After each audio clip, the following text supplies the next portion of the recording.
Good morning. It's Saturday, July 23rd. I just got done dusting the birds this morning and a duck pooped on me. It was nasty. You really don't want to have that. But what I was able to do is get the new pond in for the duck, which is the smallest baby pool they have. The old one lasted for 4 or 5 years.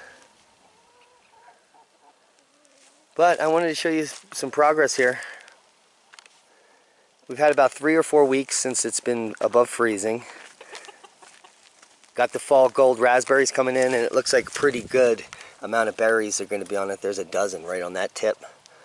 And so, lots of berries coming in. We have multiple cilantro succession plantings. Some are already seeded, some are flowering. More raspberries. Oh yeah. A lot of our lettuce varieties are either seeding or fully mature. Some of that Egyptian walking onion. And the way it proliferates. Sell that at the farmer's market. Tons of seed there.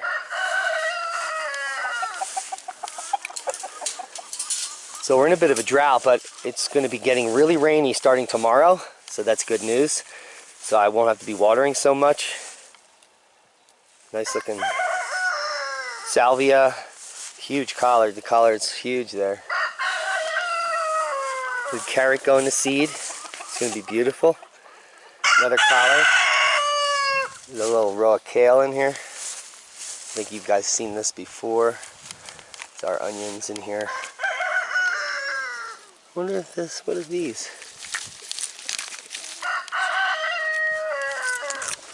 Oh.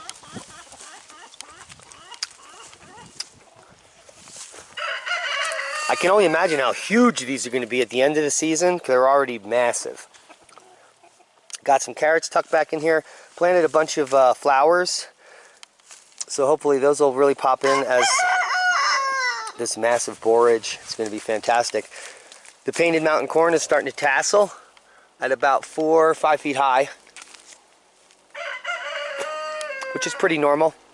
It's looking good for end of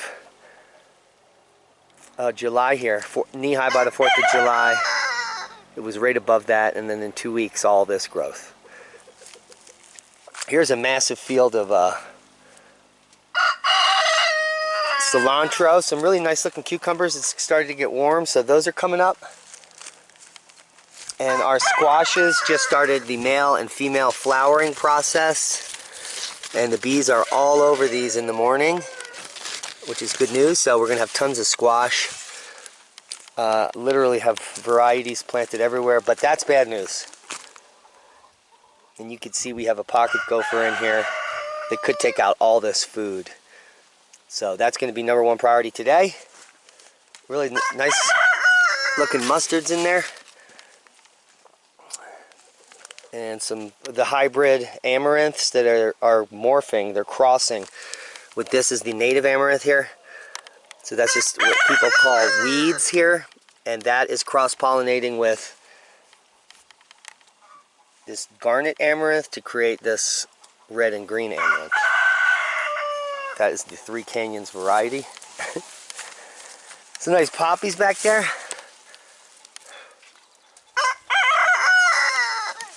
And oh, the Galardia. That's another native plant. There's 2 varieties. The squash back here. The big ones are patty pan. And this is a hybrid zucchini from Italy. Look at the amount of flowers in there. Oh my! And I can hear the honeybees. Wonder if we can get a shot this late in the day. Probably not. Yep. There's one of the bees pollinating.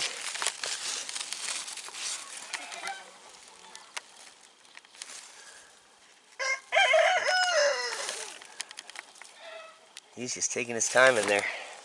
And that's how you get fruit. There's a wonderful patch of Galardia in there. See if I can get it from a different angle. Yeah. Look at that. And so this is a native desert flower. And the seeds are in the heads here. Here's a rudbeckia. It's about to flower. This is a beautiful magenta. And we're in the back of the corn here. There's a ruckus.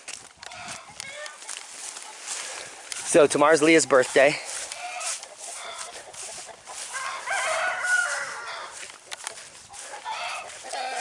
And we're going paddling today.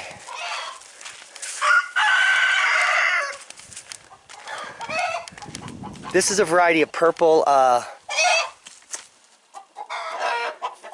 Jerusalem artichoke I got from a native tribe. I think it might be from Minnesota. But these are huge producer here. Take a look at these purple snaps. Mmm. Juicy.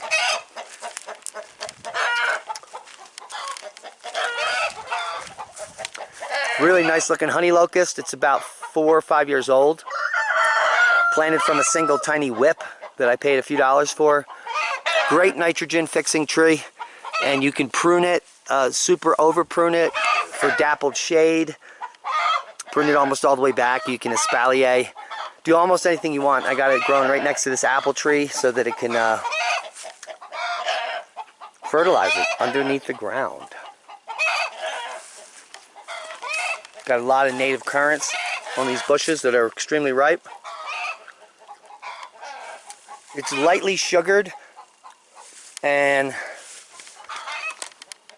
not too flavorful, but it could be used for survival food, definitely for jellies and jams right now. Especially when you have this many berries. Our giant mammoth snaps are everywhere on the property, back there in the fence line. It should be amazing in a few months what we get out of that. Here are some more coming up the fence. And I imagine them to us to have an abundance of those. This is like the first time ever we've actually had buffalo berry. And if you don't know what a buffalo berry looks like, it looks like almost like an olive tree. They grow down on the river here. A lot of people mistake them for Russian olive. But they got these wonderful red berries here that animals like to eat. I think they're edible for humans. I've never tasted one. I won't be doing that until I relook at the info, because today's not a good day to die, but buffalo berries, really good for animals. I know that. First year we've had buffalo berries on the bushes. That's kind of cool. And up here I got some Hail Marys. I have some watermelons. Watermelons never grow here. One time we got one watermelon. There's a nice one established. And over here. And I only grow the smaller varieties. Watermelons require it to be very warm at night. 70 degrees as a low. And it is never even 60 degrees as a low here. Just doesn't happen. 58 would be the warmest low temperature we really ever get. Which is why we can't grow tomatoes very well. Or watermelons at all. But this year is my year. So... this is a giant pink banana squash I showed you the sprout a few weeks ago from. And that is looking pretty fantastic, so pretty stoked there. A couple more. Not doing so good, but the one is. So, just wanted to give you a little quick tour up top here. On what's going on, what's growing on. What are you growing? You're gonna have a good day paddling. I planted this pollinator bed down here. It's going to be pretty awesome in about a month. It's some seeds that I had that are 9 years old from Leah's house in Philly. I grew this amazing patch of Coreopsis moonbeam, and that's what you can see all in here coming up. And this is this amazing 4 or 5 foot high plant that has these golden orange blooms. It's interplanted with zinnia, more Coreopsis moonbeam right there. Here is a cilantro. So we got tons of cilantro, which will flower like this and give us the coriander seed. And then the Coreopsis moonbeam, we've got some other cut flowers in here. So it should just be a beautiful bed. I hope so. So that's what we got going on here. And we have endless acres of catnip. We should really start Selling some catnip. Would you guys buy catnip if we had organic catnip available to our viewers? What do you think, Graham? You're looking suspicious. Give you a little sneak peek in here at the greenhouse at some of our avocado trees. Oh my goodness, those are looking fantastic.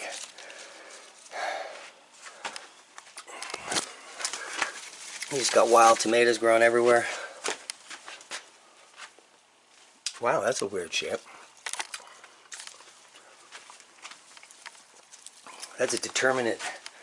Oh, we got some figs. Oh my gosh. I didn't know. I transplanted it, I didn't think we'd get figs. But this baby got some figs on it. Cool. So when you plant an avocado seed, you want to soak it in paper towel and water in a Ziploc first. And then once it gets a root, you can chuck it into some soil like this. It took about 2 weeks for this to emerge, but this is just all in the last few days when the stalk comes out. And then you get a really healthy avocado tree, short and stout, instead of kind of tall and spindly like most people's in the house like this grow. We don't want that. What we want is that. That is a good looking avocado tree. And we've got a couple of them real nice. Now another thing I want to show you here is this pineapple tree growing out of the side of the pineapple top. So you might have seen a video where we took a pineapple top like this and we rooted it like that. And this one's is ready to plant. Good to go. Some nice deep roots in there. And all we use is a couple toothpicks in the top of an old pineapple. So when you plant that, about a month later, you're going to get the fresh new pineapple plant coming up on the side here. Now you cut off this old growth if you want. It should just fall off. See this? Just broke out. And there is your fresh new baby pineapple plant to grow a new pineapple on. So that's kind of cool that that's working out. All my clones of my tomatoes, all of them have rooted here exceptionally. So I'm going to plant these out this week and see if we can get a few tomatoes. We're in an environment where we can't. And we don't have a lot of fish in the aquaponics system. But they are my pets, and we'll just feed them a little.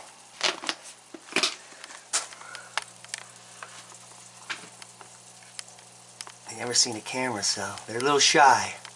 Hi guys. But the water took about 6 months for our water to clear up, and then it's been crystal clear for about a year. Or maybe a little less than a year. And the system's working great. The only thing I got growing in here is ginger. So I'm going to add a little turmeric to this now that everything's stabilized. And we'll see how that brings us forward. And over here in the jungle we've got nothing but tomatoes. As far as the eye can see, I got to probably harvest a few pints out of here.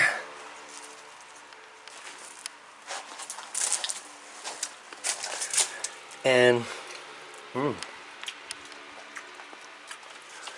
just a lot of tomatoes in here.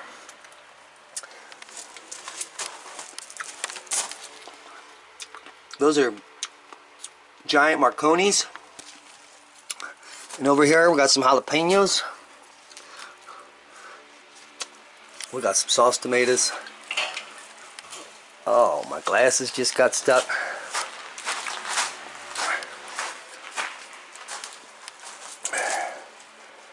I just picked some lemon tomatoes this morning, lemon cukes this morning from the front. We've got these amazing yellow variety tomatoes that are amazing slicers for sandwiches, but also sometimes they grow small like that. Oh my god. And you can see sometimes they turn a little pink. And sometimes they get a little bit bigger. But nothing but heirloom tomatoes in here. In our succulent wall. And I'm really digging that. I'm getting some new varieties of succulents and proliferating the stock in here. This is what a buckwheat looks like, in case you never knew. Subscribe to the channel. Share this with like-minded people and get growing. Time is wasting. What are you growing? Clones? Or flowers? Be safe. We love you. Look at those zinnias.